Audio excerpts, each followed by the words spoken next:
Tonight, we are getting answers from the Kansas City Royals on a new ballpark district. All right, it's still down to two sites, downtown and North Kansas City.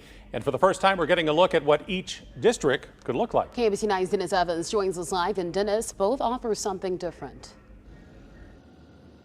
Yes, they definitely do. And here's the thing. We've been looking and wanting to take a look at these ballparks that are very different. It has a lot to do with the amount of space that they have. Things are much more spread out up in North Kansas City, in downtown in the East Village. Well, let's take a look. About 27 acres of land in the East Village that they'll be working with.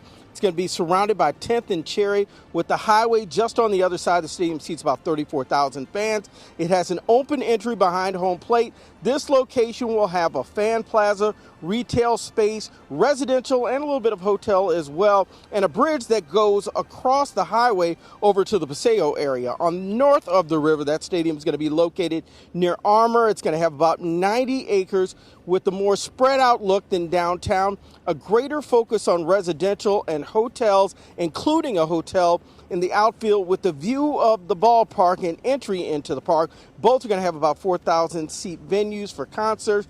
There's so much work to be done to get both locations ready, and at the top of the list, negotiations make that with both counties. And the Royals say those talks, they are going well. We have a good relationship with Frank White, just as we do, in Clay County with Jerry Nolte. So those conversations are amicable and ongoing. I think John recently met with Frank, and we've seen him at the ball game. So those are negotiations that are ongoing, and we expect that to go forward.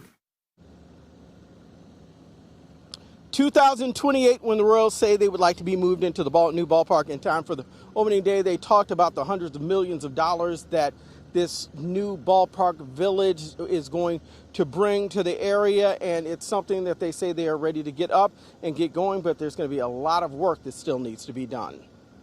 Well, Dennis, once it's all said and done, will the name Kauffman Stadium remain?